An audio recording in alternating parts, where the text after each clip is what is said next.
This is Play-by-Playcast, Is that faster than a Greyhound? the podcast about play-by-play guys, for play-by-play guys, by, I'm told, a play-by-play guy. It's a bold strategy, Cotton. Let's see if it pays off for him. Now here's the host of Play-by-Playcast, Tom Bodett. Wait, the Motel 6 guy? We'll leave the light on for you. No, Joel Godet. Joe Godet. Joel Joel? with an L. Okay, here's your host, Joel Godet. Don't worry, nobody's listening anyway. This is Play-by-Playcast, and indeed, my name is Joel Godet. Thanks as always for clicking subscribe or download. Joining us today on the podcast about play-by-play broadcasters for play-by-play broadcasters, hosted by a play-by-play broadcaster. As always, you can interact with the pod. Find us on Twitter. We are at PXPcast. If you're searching for us to actually find the podcast, though, on iTunes or whatnot, A, you've already done it, so congratulations. But B, it's Play-by-Playcast. I probably should have done those uniformly. Little difference there. But at PXPcast, if you're searching on Twitter, I am at Joel Godet, JoelGodett. If you want to interact with me as well. Can't promise I'll get to it immediately because I'm in Europe right now. Welcome to the second pre-recorded episode of Play-by-Playcast. I'm in Italy, and this podcast is in America. Actually, we've had listeners all over the world, but I'm recording this before I leave, so take it for what it's worth. All right, anyway, Craig Bolerjack is our guest this week. He's the voice on television of the Utah Jazz, and Craig has done a little bit of everything. So this is kind of a broad scope interview. We really touch on a lot of topics. A guy who started out in television news or sports on television. He's from Missouri. He went to college at K-State, Kansas State, then got into television sports, which eventually led him out west to Salt Lake City. And he's never left. He started doing more play-by-play, got himself into network play-by-play, has worked for ESPN, has worked for Fox, has worked for CBS. He's done the NFL on both Fox and CBS. He's done the NCAA Tournament on CBS. He has done downhill skiing. We will touch on that for sure. We'll talk about his prep, kind of his photographic memory as well. He does all his charts, by the way, by hand. All of them. Like the Jazz charts by hand. And he calls the Jazz 82 times a year. So you got to remake that chart every time.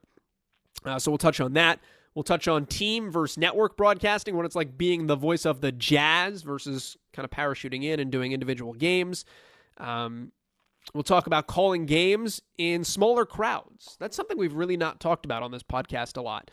But how much do you let the game breathe, and do you let it breathe differently when you're doing the Jazz and Golden State in Oracle Arena and the place is popping, or when you're doing the Jazz and, not to disparage any in particular team, a team that doesn't draw well on a Tuesday and it's a quiet arena? How does that impact how you call a game? We'll touch on that. We'll talk about his NCAA tournament experience and memorable games that he was on the call for that as well. We really touch on a lot of topics, so it was exciting to sit down with Craig Bolerjack this week. A man of many hats, and this week the guest on PXPcast. Take a listen. When I was at Kansas State, Joel, it was I actually started off as a biology major, if you can believe that. Okay. I'm still interested in the sciences and the hows and whys, and why it's how it all happened. But I walked on at Kansas State, didn't last long for football, had some knee problems. Everyone's heard those stories from every athlete who wanted to try to achieve alleged greatness in college and beyond. But, you really had to grow up fast. When I knew I was done on the field, my brother, actually, who's 4 years older than I am, was a senior at K-State at the time. And he said, look, man, you can't go home. You can't quit. Let's figure out something. So he had a friend who was in the School of Broadcasting at Kansas State. So I started to take a couple of elective classes, introduction to broadcasting. I enrolled in a radio participation course, started doing some stuff, getting involved. And I just realized at that time when I walked in to the newsroom and started doing some updates. Actually, I disc jockeyed on Tuesday nights from 10 until 2 a.m. So I got a real good taste of the business, and I realized that I wanted to go into sports. And luckily, I had an audition in Topeka, Kansas in 1981 after I graduated, got a weekend sports job there. I worked there for a year. They transferred me down to Wichita, Kansas. It was the same station. They had like three, and they called the Kansas State Network. So I was at the NBC affiliate in Wichita there for 3 years, and then somebody happened to watch a sportscast that I was doing from Salt Lake City, and they hired me here. And I was at local television market for 13 years, CBS for 13, Fox for 4. And in between, I did some freelance work in the early days for ESPN when they first got on the air and introduced ESPN2, the Deuce. And I've been very fortunate, 13 years coming up on my 13th season with Utah Jazz. So in a nutshell, there I am. Did you want to go into the play-by-play, or I guess when did you get bit by the I want to try the play-by-play side of things bug? I always did. I think when I was in college, I got the bug there because I was able to get involved with the student radio station who had a deal with the local high school called, it's amazing here all these years later, Lucky High. Lucky High football is on the air. That was the big welcome. How you doing on Friday Night Football? So I started doing football on the radio at the high school level basketball. Also, I did college baseball play-by-play, and that's difficult, mind you. Vince Scully is an absolute master at his craft during his career before he retired. But baseball, boy, you really got to be on your toes with stats, and it's a real challenge when you do a doubleheader. But I realized, hey, this is the way I want to go. It was going to take some time to get that opportunity, but I also love to write, Joel, and so I had a chance to write my own scripts, get on the air in Topeka, and started to learn my craft just on a nightly basis doing weekend sports at 6 and 10. Then in Wichita, I had a chance to do more and more sideline reporter for the MISL, Major Indoor Soccer League. That got my taste buds really kind of hopping. The next year, they moved me into the play-by-play chair. And then when I got to Salt Lake City, Jim Nance, who he and I are great friends for years, he went on to CBS, which allowed me to step into the BYU chair to do television play-by-play for BYU right after they won the national championship back in '84. So I think my story is you take advantage of opportunities that come your way, and you never know when they will. And Nance going to CBS opened really the door for me to start really getting involved heavily, not only with 6 and 10 o'clock sportscasts, but on the weekends traveling, whether it's Hawaii or to San Diego State, New Mexico, UTEP, the old Mountain West Conference, the old WAC. And those are the times I really got a lot of experience. And then ESPN, luckily, I threw a tape out to somebody who wanted to see one, and I got hired to start doing college basketball and football on the side for ESPN as well. And then full-time with CBS for 13 years doing NFL, college football, college basketball, and women's gymnastics, and also downhill skiing. I was going to ask you about that. Yeah, I just never thought I'd have that opportunity to do World Cup or downhill moguls, and it's been a great journey, and I've enjoyed every minute of it. While we're there, I was going to get to it later, but now that you bring it up, when you do something like gymnastics or particularly downhill skiing, how did you prepare for downhill skiing? And how do you get comfortable enough to feel like I'm A, not going to get exposed, B, I know enough about the people, C, I know enough about the sport, and D, I know enough about my analysts to be able to kind of lean on them and help them guide me? Great question. And you do your homework like you do anything else. And I studied the skiers that I was going to be talking about. And my job really, when we did the World Mogul Championships, I think we were in Bangor, Maine. I think I did. Guys, you're really testing my memory. And then I worked with a terrific analyst at the time who had been on the U.S. Olympic team. I think it was Trey Worthington. But we really just worked together. We did a lot of the stuff on site. stand-ups and some play-by-play, and then they sent us to New York right after to do some stuff some post-production work in the studio.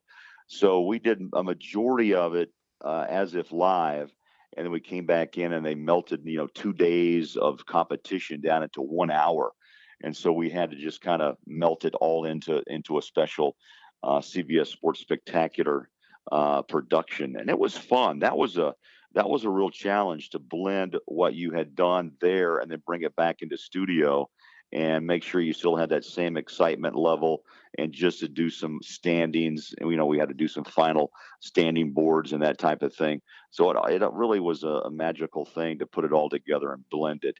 But I think your question is one that I was a skier myself. I skied when I was a kid. I skied a lot here in Salt Lake with the mountains and Park City and Deer Valley. And so plus I had some affiliation with the U.S. ski team as well. So it all kind of came together. And the same goes for University of Utah gymnastics, who have been a powerhouse for years. And the women's team I got to know well. Greg Marsden was then the coach. And so when I got a chance to do the women's gymnastics championships, I worked again. I think we did it in Athens, Georgia. The Bulldogs hosted that particular season's championship. And again, we had to cut 2-3 days of competition down to 1 hour again of a CBS Sports Spectacular. But I had a great time. It was fun. And I was lucky to know the sport because I'd covered it up on the Hill, they call it, the University of Utah. And they were in the finals. So really kind of helped that I kind of knew a lot of the contestants, the coaches, UCLA. I'd kind of run across some of those in the past. So it helped. It helped a lot. Do you remember anything 17 years later about skiing terminology or things? Obviously you do it a lot, but are there things that you learned that were I need to know this?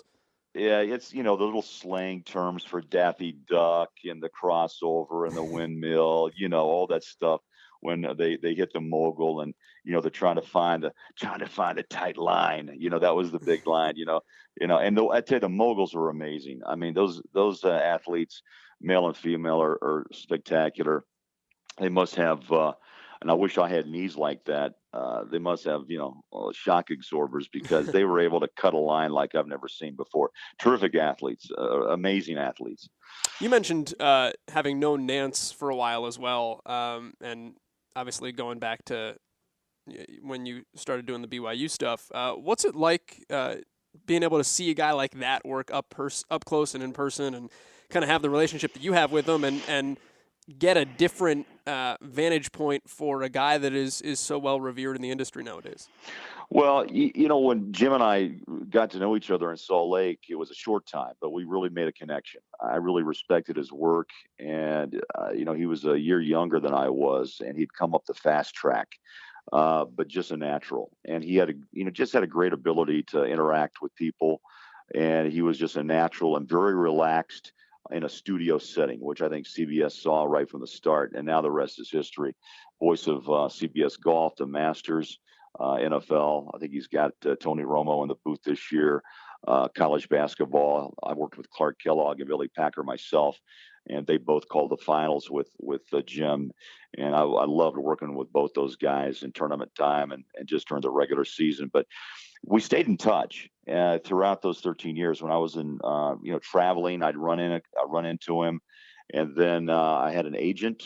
When I was at ESPN, they had an opening at CBS for a new NFL college football announcer, and I threw my name in the ring, and lo and behold, they brought me out. I met him at the '98 NCAA Men's Championship basketball championships in San Antonio, and I signed a contract with CBS right there in San Antonio and started working for them that fall, doing NFL and college football, and then I added all these other fun events that got me into division. I call the Division II championship in basketball. And again, 12 of the 13 years I did the NCAA tournament basketball as well. First round, did some Westwood 1 radio round 2. It's just opportunities that come, and you do your best, and hopefully you elevate yourself to the next level. And then I took a chance at Fox. They were really revamping their sports department. They hired Gus Johnson and myself to come over and Gus is still there. I had a almost 5-year run. Really got involved heavily with the Utah Jazz, which is a 100-game season, and I just really had an issue trying to balance schedules. And starting my 13th year with the Jazz now, and finally we hit the playoffs after a 5-year drought. So it was a fun year, and we're hoping for even better coming up here in the next few months. What do you like better? And are there differences to being tied to the Jazz, and you're able to? There's a level of homerism because you are a team's voice, right? And obviously you're ingrained with them. You know the guys, you know the stories, you follow the team. The pros and cons of that versus kind of being able to parachute in and do one game here and there, but you're also on the national stage. Right. That's something I've pondered a lot, because you get criticized no matter what you do in this business. And if you do parachute, I like that, because I think it's a great analogy of parachuting in. Let's say we do the Cleveland Browns and the Cincinnati Bengals. Okay. Now look, I'm going to do the best study I can. I follow the NFL the best I can, as I did the SEC, Big 12, Pac-12. Those were my three conferences that I basically had to be an expert at. But look, when you're not there every day at practice, look, the so-called insiders know that I get most of my information the week prior or up to the game. Coaches, insight with coordinators. We go on site, practice, talk to coaches, again, coordinators, and probably 4 to 5 players. Same with the National Football League. I've been an NFL fan from day one. When I was about 4 years old, I'm a Kansas City native, grew up in Southern Missouri, but in 5th grade was in Kansas City. So I followed the NFL and the Chiefs to this day. Andy Reid and Alex Smith trying to get something done. We haven't been to the Super Bowl since 1970, Joel. Come on.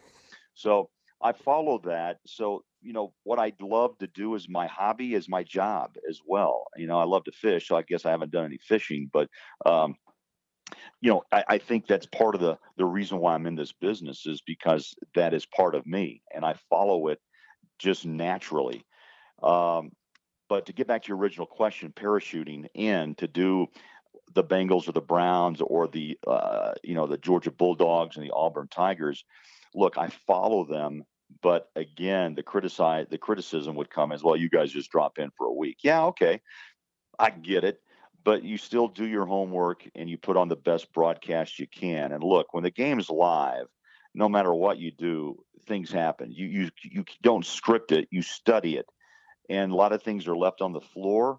A lot of things you use throughout that 3.5-hour broadcast. And I've been involved in some incredible games where, Oklahoma's P. Ryan a few years ago set a new NCAA rushing record. And everything that we wanted to do was on the floor, because we watched this young kid run and rip off 6.7 yards per carry. And and it finished off an incredible day.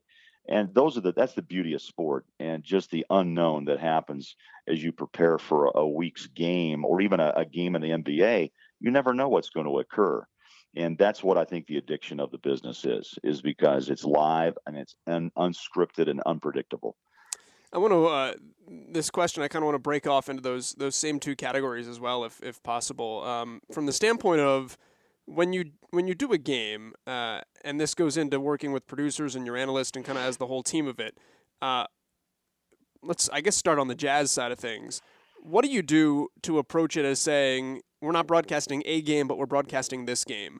And over the course of an 82-game season, making sure that each game is distinct, has its own story arc, not just, obviously, you do that as the game itself develops, but when you go into it. What do you do that is different in terms of your approach, in terms of your preparation, in terms of trying to identify why game number 34 is special? Again, nice question. I want to go back real quick to why you also asked me. I didn't finish the second part of that question prior to, which relates to this question, by the way, and that's being the voice of a NBA hometown franchise. And look, the way I've approached it, because of my national work and your ability to call it both, right down the middle, is that with the Jazz, I still try to bring that perspective for fans. Look, I can sit there and holler and hoot all night long, but look, there's 10% of the fans that want to hear that, Joel. 90%, you kind of break it down into a very hardcore, an outer core, and then just a casual fan that only tunes in if it's a playoff game or if it has LeBron or back in the day when Kobe was playing. Okay, those are the guys, the fringe player or the fringe fan who just is going to tune in at a party. So I try to look at all three of those avenues of fans and try to touch all of them. But at the same time, the core audience is someone who knows basketball, who knows football, and they want it square up and straight up. You know why? Because they know the game. And if I become too much of what a horrible call that is, and in reality, I know that, look, the NBA, college, you can't make a call hardly. The speed of the game, the NBA is nearly impossible.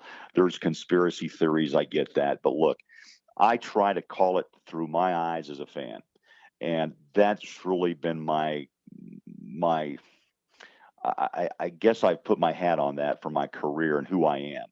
I don't try to homer, but I get excited absolutely when Rudy Gobert swats 5 shots out of bounds, in a fourth quarter when the ball game against the Clippers or the Warriors is coming down to the wire. Absolutely, my enthusiasm is right there for the Jazz. But also Matt Harpring and I, who does 60 games, and Ron Boone, who does the other 22 or so. I think that we both have the knowledge to say, look, let's talk basketball. We try to talk a big circle, an arc of topics that involve both the Jazz, the NBA, and obviously our opponent. We're not just out there on a school ground basketball court just playing nobody. I mean, we're playing very good athletes on every given night on different teams, and there's a lot to talk about. So that kind of hopefully, blends into your next question. And we do try to make it distinct. And that's something we've talked about in our broadcast group.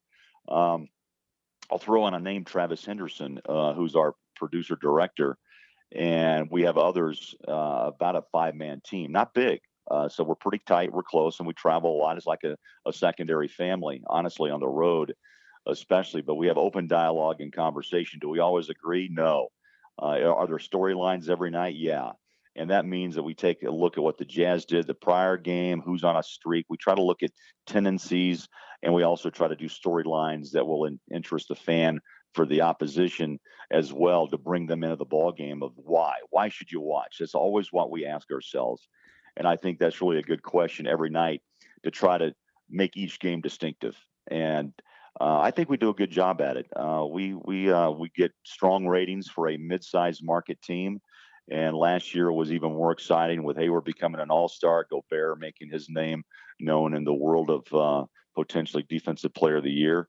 And the fact that Jazz won 51 games and got into the second round against Golden State. So there were a lot of storylines, and we followed every one of them, which I think helped make each game special.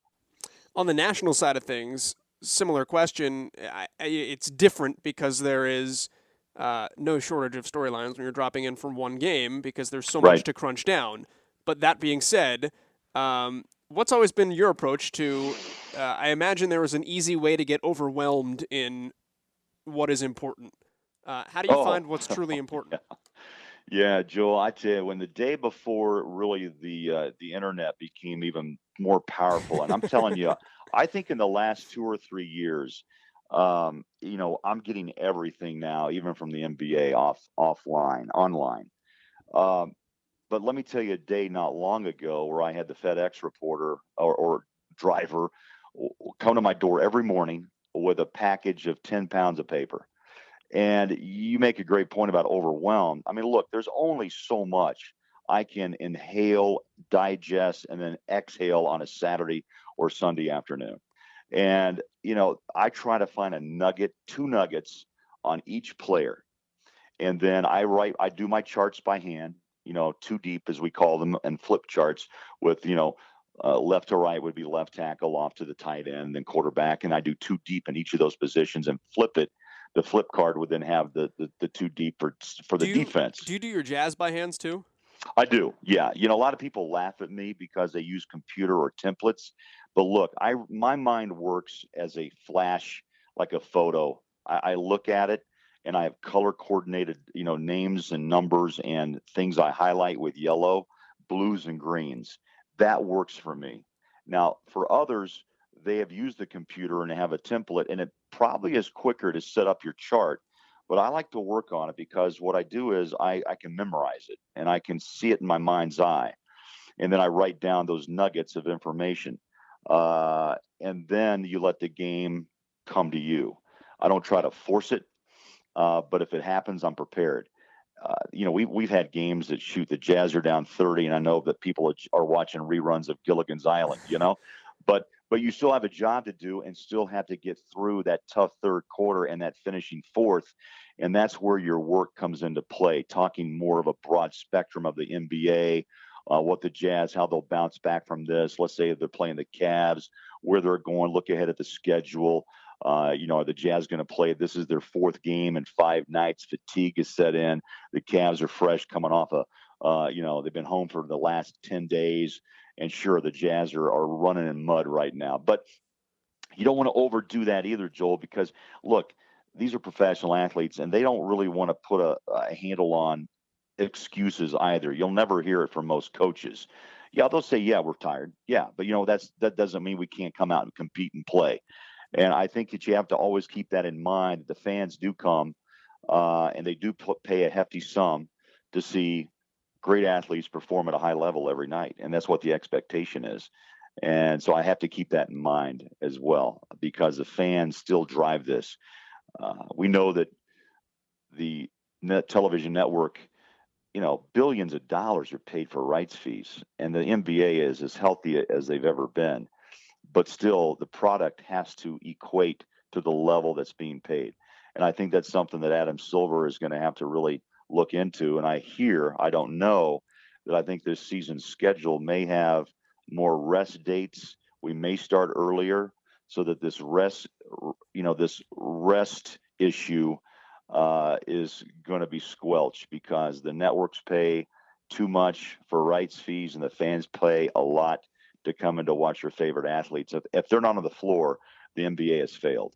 And so hopefully that's something that's going to be, at least they're going to do their best to try to rectify.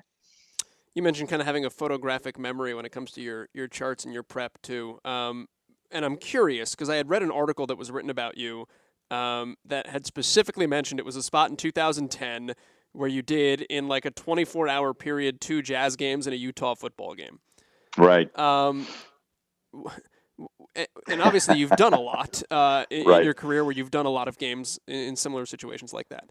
How do you keep things straight, and kind of what's the best way for you? I guess, have you ever gotten in a situation, is my question, where you're sitting there doing the game on Friday and you're thinking of a stat and you can't think of what it is because it's actually applying to the game you're supposed to do on Saturday, and keeping everything in the right columns? Yeah. Luckily, no. How I do it, I don't know. There is a separation that I've been able to develop over the years, and that is I go back to the word inhale. I think it's the best way to explain what I do, and that is inhale as much information. I exhale it during the broadcast, and then I'm done. I leave it, and then I start again on my next game, and then I know I'm on a plane. So let's say I do a Jazz game. I jump off out of the booth. I run to a taxi or a car service. They take me to the airport, and I go down to Atlanta and do Georgia and Alabama. And then after that game, I've been on the plane. I've prepared, by the way, for that game as well all week long. And then I fill in the gaps during the plane ride, also in my hotel room. I've been on the phone, and then I have a production meeting the next morning. If I'm there on time, then I'll hit the football practice field. And then again, everything I know, I put on that 3.5 hour broadcast, jump back on a flight, and then meet the Jazz. Let's say if we're let's say we're at Georgia, then I'd go to Atlanta and I'd jump on a flight, and hopefully they're on the East Coast, and I would meet them in Washington for the Wizards the next day. And so I'm beat. Don't get me wrong, but I think when it's time to do your job, you find that little extra level of adrenaline, and it takes you to the next level. What really helped me, I think, was doing 4 games in one day during the NCAA tournament. Okay. And I think that's where I learned how to separate each game and to separate those stats, and then just again take a deep breath. You have a 30-minute window from game 1 to game 2, and then you have the evening session where you have an hour and a half to kind of regroup, go get a bite to eat, and then jump into the seat for the night side games. And I think I just had to learn not to panic, take it one game at a time. I know that's overused in the cliche world of cliches, but in reality, you have to. That I think that really does play. That's a fair statement in the world of cliches, when you have to just go boom, done, file it, pull out the next chart and my stat sheets and books, and have them ready to go if needed, and boom, get that done. Take another deep breath, go re-energize with a handful of M&Ms and a good, maybe and whatever sandwich you can find and a Diet Coke. I mean, that's kind of what fuels you for that whole day, and you're running on adrenaline, man. There's no doubt. And I really loved the day off, whether it was a Friday, if I did a Thursday, Saturday combo, or a Friday, Sunday. That next day, you really need to refuel. And then all of a sudden, what is, 8 teams you've been dealing with, 4 games has been whittled down in half in just a matter of hours. And that's the beauty of the tournament, is because it moves so fast. Teams believe they can win the title on that one given day, which is fascinating. And then by the time you hit that first weekend, you're down to the Sweet 16, which is really amazing, a really amazing thing. Do you remember best games you've done, or maybe game you did in the NCAA tournament in particular? Well, there's a couple that come to mind. I'm trying to think here. Iowa State was, I only called one of 2, I believe, upsets. I think one has been done since I was at CBS, where a 15 seed knocked off a 2. And I also had Bucknell knocking off Kansas, which was the number 3 seed, I believe. I had games up in Boise at Taco Bell Arena where every game was decided with a buzzer beater winning shot. And that was unbelievable. I think they labeled that, the day in Boise. CBS had a grand time with that. James Worthy, the former Laker great, was my analyst that day. And we looked at each other and said, man, this isn't happening. Every game was down to the wire. And that was before the interaction and the TNT TBS merger with CBS. So they used to call it walking the dog at CBS, where they would go around to each site around the country and check in. Well, they kept coming back to Boise, coming back to Bolerjack and Worthy. Here we go again. And is it going to be magical? Yes. They came back to us 4 times that day. And I just sit back in my chair going, I'll never experience anything like this. I think if I switch gears real quick to the NBA, I think it was just a year and change ago when I called Kobe's final game at Staples Center. And Jack Nicholson was sitting just no more than 6 feet from Matt Harpering and I. And he's a guy that always came over the table to talk to us. And he kept grinning at us in that, kind of that Batman Joker grin. And he goes, Kobe's going to go for 30 today. And I thought, there's no way. Kobe's done. Sure enough, he hits 30, and Jack looks at us. He's going for 40, boys. And I thought, oh, no way. Bang, 40. Now, the Jazz had like a 14, 15-point lead in that game. And Kobe, the basketball gods made a visit. How it happened, I don't know. And you know what? Sometimes you can't explain what happens. But Kobe went for 60 in his final game as an NBA pro, and he rallied the Lakers back by himself to beat the Jazz in the final game of the season and the final game of his career.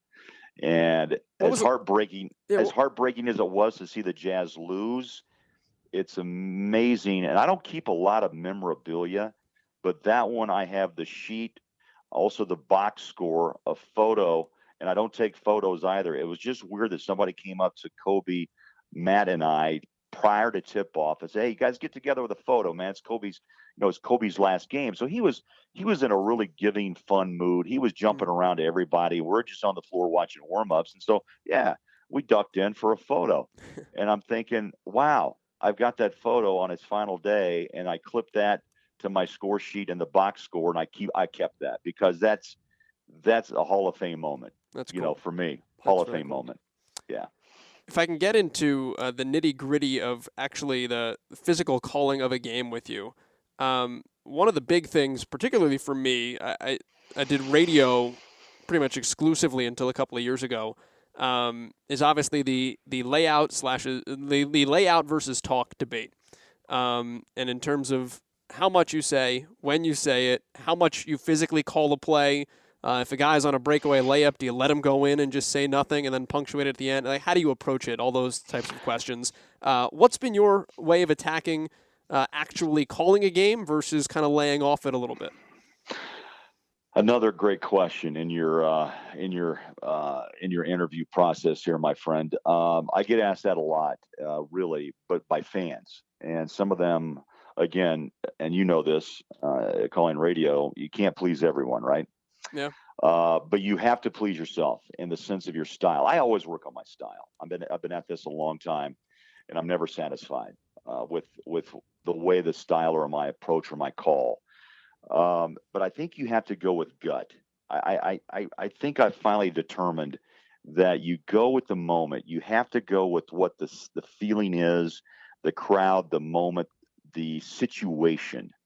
Not every call is the same. There's sometimes I like to replay it and redo it, but you can't because it's a moment in time. But I don't try to ever, and really I think broadcasters have to realize this. No fan, you are not the game. And I think that's one of the most important things to remember in broadcasting. You are not the story. You are not the game. Now, look, Al Michaels, when he called the miracle with the USA winning gold, now that was a moment, okay, that he just happened to be involved in because it needed him. And I think there are moments where I've been a part of only because the moment has brought me into it, if you understand what I'm saying. And I think that I try not to be, the story, because every call cannot be the game-winning shot in Game 7 of the finals, right? Sure. So yeah. No. you gotta pick your spots, and there are some magical moments. I mean, when you have a breakaway and a stuff or a breakaway block that just you come out of your seat with, you got to go with it because you're involved, and the fans I think, are riding along with you as well. So I don't want to overplay it. I don't want to be a guy that overhypes it. And people say, man, the guy, I'm fatigued. He's wearing me out. And you hear that, and I hear it from listening to other broadcasters as well. And I'm thinking, man, that would have been a good layout moment, pal. Probably should have backed off the pedal there. And that's kind of, I think everybody's a critic and everybody has their moments. But I try to let it breathe to really answer your question. Up to that moment, you can, hammer down all you want or let it fly. Hayward dribble drive, left side, kicks for a 3. Now, look, you can say it's in, or you can let the moment speak for itself. And that's what I try to do more times than not. And that to me is my example of how you let it breathe, especially if you're home in a very tight situation. The crowd will tell you what just happened, their reaction. And that's what I love. I love that moment in that second or two after a big shot is made, the cutaways from our producer to allow that moment to have its moment. And that is to show the fans jumping out of their seat, high-fiving, and then their quick reaction of the player who for once may show some emotion, throw a fist in the air. That to me is a home run moment in basketball or football, on a long drop pass or a long thrown pass down deep over the seam, and the guy just barely outruns the safety, and he puts that ball right on his hands, and he rumbles in for the final 10 yards. That's a beautiful moment. And you let the crowd take it, and then you let it breathe, and then all of a sudden you come back in and put an exclamation point on it. So I get hyped up just talking about it, man. It feels good. I those are great moments. Those are what you work for and to be a part of. And I've been lucky to have quite a few. I want more, though. I'm far from done. What about the flip side of that? I love those. The flip side of that, if you're, and NFL is probably not a good example, but I don't know if there's if you're doing an NBA game on a Wednesday night in Charlotte. October, and yeah, sure, it's Utah and Charlotte, and there's 8,000 people there, which is still, I mean, for, I do mid-major basketball. That's still a large crowd to me. But in perspective, if it's a quieter venue and that crowd isn't necessarily there to carry what would otherwise be a big moment, does that change how you approach things? Well, I think it makes you feel maybe a little bit more uncomfortable because you don't have to fight the crowd. And you know what I mean, right? Yeah. If you have a crowd and you are fighting that crowd noise in your mic and you're chewing on it, as they say, or they say, Craig, can't hear you, the noise is too high, eat the mic. That's just kind of a cliche in our business. And I can tell in my headset, if your levels are where they should be, the crowd can't overtake you, which is okay for that moment. But to get back to your original thought was that when you are in a tough situation on the road, and let's say the Jazz are winning by 20 and there's no crowd noise and they're starting to trickle out, you still try to find a way to keep the level up for the fans at home. Now, if the Jazz are home and are getting knocked down by 25, that's where it's really tough because there's no crowd noise there either. And the crowd begins to trickle out of the arena and you're trying to keep interest. And that's when my fear is, oh boy, that's where I have to dig down, knowing that the channel or people are flipping back and forth, seeing if the Jazz have made a comeback or not.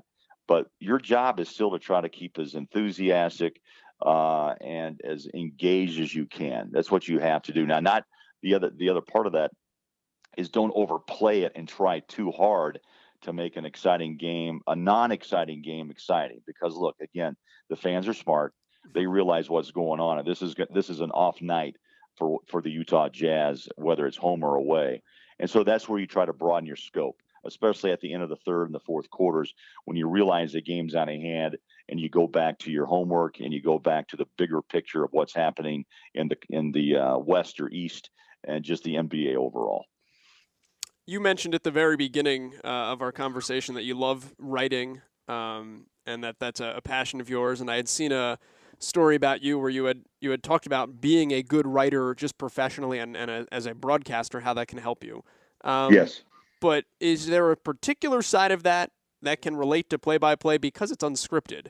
But how can being a good writer still help you kind of write on the fly, I guess, in play-by-play? And a lot of times we do. Coming out of break, I'll scribble. I mean, I have the worst handwriting in very tenuous moments, but I just know what I want to say, and I'll just jot down a couple of things that may have happened when I come out of break, or if they're showing me a replay. And I think that does help to be able to, you just said it perfectly, write on the fly. I think you have to have enough confidence in your writing skills so that in the time where the guy tells me, Craig, look, we're going to do a quick promo hit coming back out of break. I want you to voice over these two highlights in 10 seconds. And so I just jot down maybe 4 or 5 key words, then I ad lib off of that. And so I think in my mind's eye, I write it in my head and then I just say it. And it's kind of hard maybe to understand it and to explain, but I think the years of writing script for 6 and 10 o'clock sportscasts and Sunday specials that we did at here in Salt Lake City for so long, that you become an ad-libber through your writing skills, but you have to have confidence in what you want to say on the fly. It takes time. Don't get me wrong. It's not a skill that you obtain overnight, but it's something I've been working on ever since I started in college and beyond. So, it is a challenge, but I love that challenge. And when I wrote my scripts, sometimes you're criticized too, Joel, and maybe you can relate to this. In sportscast broadcast writing, sometimes it's fragmented. We don't get the luxury of writing, out everything that we want to say grammatically correct. And some English teachers have probably gotten on my back a little bit, but it's fragmented, but it's paused where you make the moment allow itself to breathe. And so, George Brett, who I follow, pick any player you want, at the plate, here's the swing, kicks it out to left field, and you let it breathe.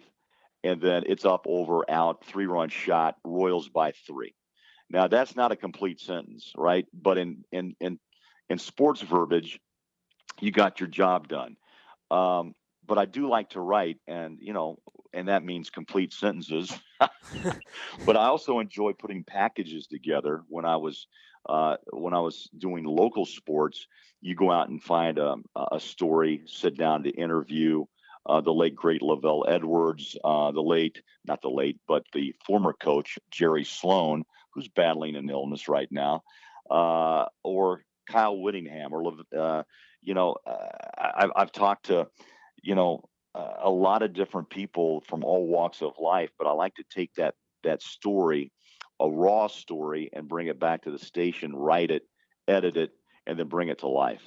And that's to me, that's a real challenge and something I like to see, something come from nothing, and you bring it to life on screen and let people understand. For example, real quick, years ago, I got a phone call from a bowling alley, and the lady said, "Hey, we had a 300 game last night." I said, "That's fantastic. I'll try to get it on the air as just a quick throwback. 300s don't happen all the time." But she goes, Sure. "Oh, but this is something special." I said, "What?" He goes, "Well, I want you to meet this man, and you'll understand what I'm saying. And I'm not going to spoil it right now, but I'll tell you what happened. I met him. I met him at the bowling alley, and I was absolutely wow. Vietnam veteran, lost his leg Christmas Eve, 1966. Oh, wow. And bowling saved his life. Now, this story, I still have it. I have it on a disc in my desk, because if you're ever down and you want to watch something, I go, wow, because it's really one of my favorite stories I ever did. But to make a long story short, he bowled a 300 on one leg. Wow. And he has crutches, but his wife, and he was depressed, which you can imagine after losing your limb in Vietnam, came back, and he was able to bowl his anger out, if that makes sense. And I go, wow, bowling is a way to get your aggression out. And so he perfected the game. His wife would hand him the ball, and then he would hop and release the ball. And it was fascinating to see the expertise of this guy in the bowling alley. But he had bowled the 300 the week before, and I finally caught up with him. And I did a story, and he talked about Vietnam, talked about the night he lost his leg, and then talked about how bowling saved his life. And the angel, his wife, who's by his side now. And I just was so overwhelmed. That's the type of story that I like to write and like to show fans and people at home, different sides of people, because everyone's got a story, Joel, everyone. And sometimes you just find a real special one. And that one stays with me today. How's that translate into the live game aspect you're doing now too, just from a storytelling aspect, and being able, you've got to, when you're telling a story like that, you can give it its due because you're given that block of time on the air. If you're telling a story that is obviously not that, but is some sort of anecdote, or maybe is something that has got a more serious vibe to it, in the flow of a game, how have you found the best ways to weave those in?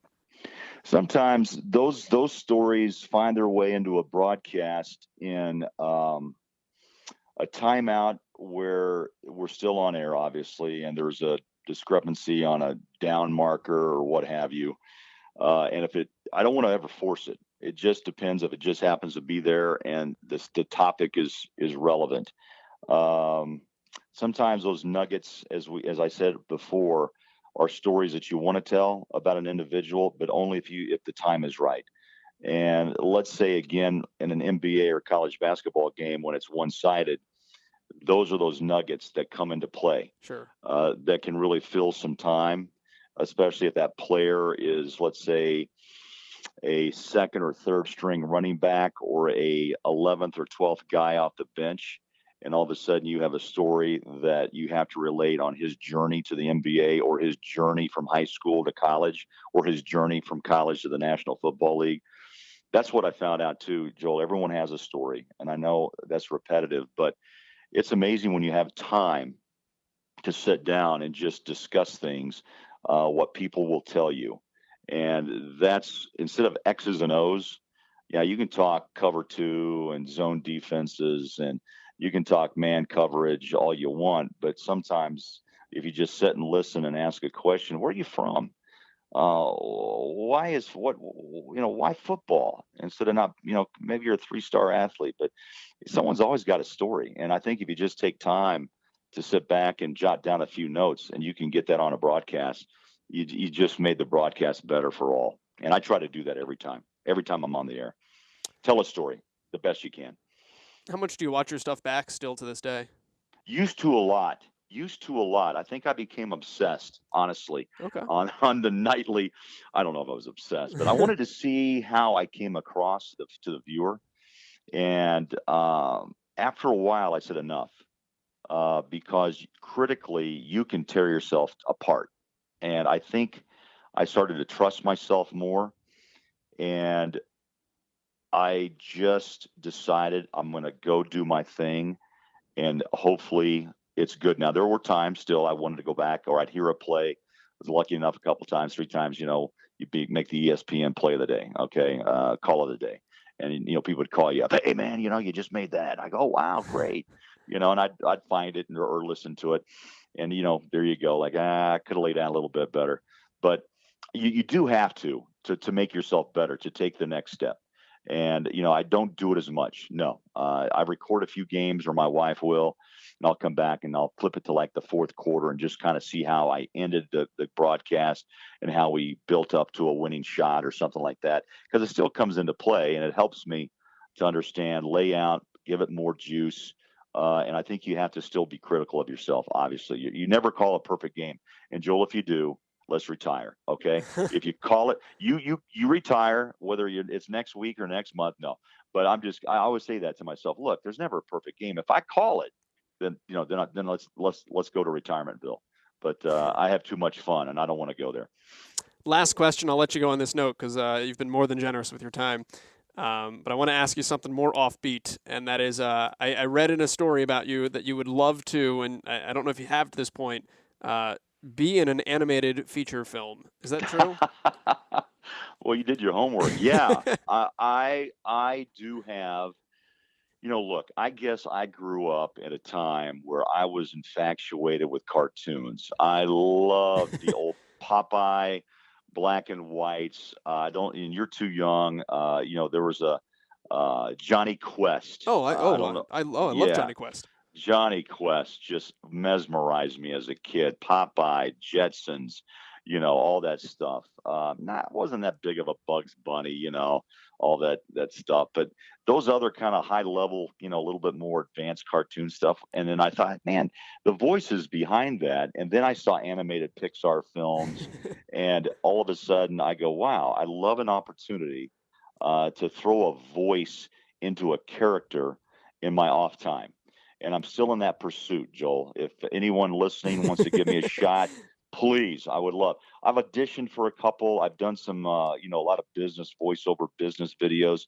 But I think, again, it's tough in animation, because usually you sell that movie with Hollywood star names, correct? Yeah. So all I want to do is be like I want to be like the third bear, or, whatever it may be, or the rooster, whatever, just to see if you could bring that character to life.